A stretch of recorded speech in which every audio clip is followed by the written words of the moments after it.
세상에 그렇게 창조적인 논리가 없는 거예요. 왜? 선생들이 다양한 분야에서 온 사람들이에요. 화가, 음악가, 건축가, 뭐 도예가 벽을 다 허물고 다 토론한 거예요. 그런 식으로 해서 기존의 바운더리를 다 깨우시는 작업들이 결국은 인류 최초의 창조학교였다. 비구조의 사고체계에서 네트워크적 사고체계로 좀 전환하는 세상입니다. 이런 건 한국 사회가 제일 잘 발달했거든요. 좋은 지식이란 뭐냐? 책의 시작은 삼성회장단 강의였습니다. 김정은 교수는 삼성 간부를 코앞에 두고 삼성이 애플처럼 만들지 못한다고 내내 투덜거렸습니다. 했습니다. 마침내 참다 못한 사장 한 명이 우리가 애플처럼 만들지 못하는 이유를 구체적으로 설명해달라고 불만스러운 표정으로 질문했습니다. 현장에서 구체적인 답변을 하지 못한 저자는 깊은 고민에 빠졌습니다. 문화심리학자인 김정은 교수는 월터 아이작슨이 쓴 스티브 잡스 펭귄에서 그 답을 찾았습니다. 답은 독일의 바우하우스였습니다. 바우하우스라니 저자가 독일 유학 시절 매일 지나던 길가에 세워진 바우하우스 아카이브가 떠올랐습니다. 저자는 짐을 챙겨들고 독일로 떠났습니다. 창조적 시선은 오늘날 지식혁명을 가능케 했던 바우하우스의 맥락을 찾아 떠난 여행의 결과물입니다. 저자는 내가 알고 싶은 것 그리고 깨달은 것을 10년에 걸쳐 쓰다 보니 1000페이지가 넘는 책이 되었다고 합니다. 저는 창조적 시선을 가지고 싶어 추석 연휴 6일 동안 페이지를 넘겼습니다. 10년 동안 쓴 책을 며칠 만에 읽으려니 작가에게 조금 미안한 마음이 들긴 했습니다. 저는 집중력을 가지고 읽지 않으면 맥락을 잃을까봐 걱정이 되었습니다. 창조적 시선을 갖는 이런 책의 중요한 이유 때문입니다.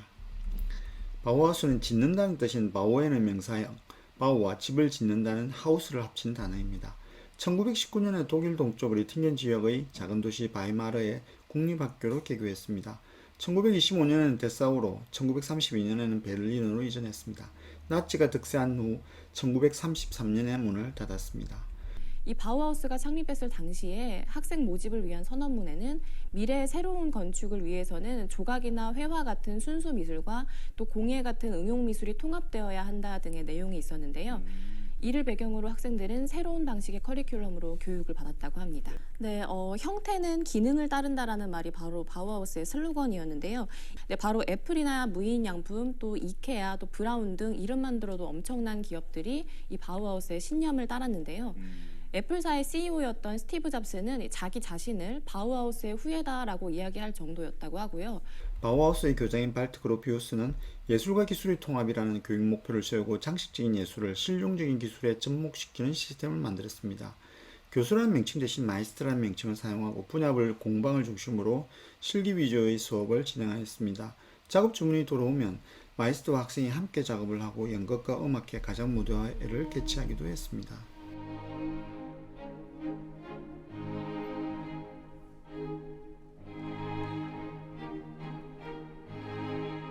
바우하우스는 폐교되었지만 그 정신, 수업 이론과 실기, 마이스터와 학생이 만든 작품은 유럽 사회를 흔들었습니다. 일부 교수들이 나치의 억압을 피해 미국으로 건너가서 교육하고 작품을 만들었습니다. 그들의 작업물을 스티브 잡스가 훔쳤습니다. 지금 애플의 기운이 되었습니다. 준수한 예술가는 베낀다. 위대한 예술가는 훔친다. 피카소가 말했다. 창의성의 천재라고 불리는 피카소가 창의성은 훔치는 데서 시작한다고 말했는데 난 훔쳤다는 사실에 한 번도 부끄러웠던 적이 없다. 스티브 잡스는 이렇게 말했다. 한편 저자는 창조적이라는 단어의 기원과 발전에 대해 탐구를 시작합니다. 방법은 이렇습니다. 구글 앵그램 뷰어를 통해 창조라는 단어와 함께 검색되는 단어를 찾았습니다. 구글 앵그램 뷰어는 검색어가 책에서 얼마나 자주 등장하는지 그래프로 변도를 보여줍니다. 저자는 두 가지를 발견하고 깜짝 놀랐습니다. 하나는 창조성이라는 단어가 불과 100여 년 전부터 사용됐다는 사실입니다. 그전에 인간은 창조적이 아니었을까요? 저자는 개념이 없었다면 사회적으로 존재하는 현상이 아니라고 못 박았습니다. 두 번째는 창조성과 함께 그 시대에 새롭게 나타난 단어를 주목했습니다. 추상, 구성주의, 의식의 혈험, 정신분석학이라는 단어입니다. 추상주의와 창조성은 무슨 관계가 있을까요? 사진술이 발달하면서 회화는 설 곳이 없어졌습니다. 회화는 인상주의와 표현주의를 거치며 의식의 흐름을 따르기 시작했습니다. 추상주의는 외부 대상 없이 음표로만 표현되는 음악과도 결합을 시도하였습니다. 예술가들은 드디어 세상에 없는 것을 창조하기 시작했습니다. 이 바우하우스는 더 나은 세상을 위해서 사람 중심의 실용적인 디자인과 제품을 만들고 또 이를 대량 생산해야 한다고 생각했기 때문에 철제 프레임을 활용하게 되는데요. 이 바우하우스의 초대 교장이었던 발터 그로피우스의 제자이자 또 20세기 큰 획을 그은 건축가이기도 한 마르셀 브로이어가 디자인한 게 이 바로 바실리 체어입니다. 당시 바우하우스 교수였던 칸딘스키가 흥미를 보이면서 이 의자가 빛을 보게 됩니다. 이 전위적인 디자인과 실용성이 화제가 되면서 이후에 수많은 디자이너들과 건축가들이 이 철제 프레임을 통해서 가구를 만들기 시작하는데요. 바실리는 바실리 칸딘스키의 이름을 따와서 지었다고 합니다. 이 장면에서 독일의 교육기관 바우하우스가 등장합니다.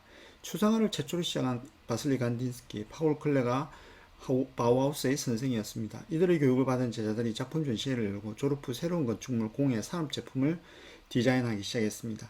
바우하우스에서 시작된 지식혁명, 즉 기술과 예술의 통합은 애플의 마우스, 스마트폰의 터치를 거쳐 AI로 이어지며 오늘날에도 계속되고 있다고 저자는 주장합니다.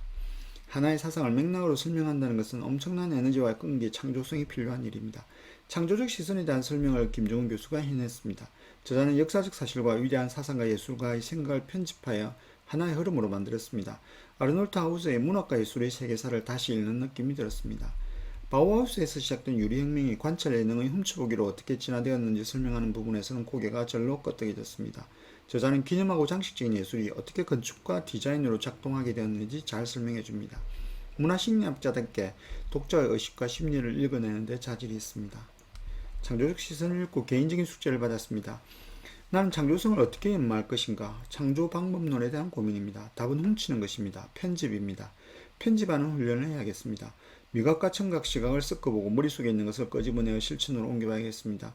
저는 김정은 교수의 베스트셀러 에디토리얼을 읽고 실제로 응용한 것이 있습니다. 바로 카드를 이용한 독서 방법입니다. 지난 3월에는 독서 카드를 잘 정리해서 특허를 출원했습니다.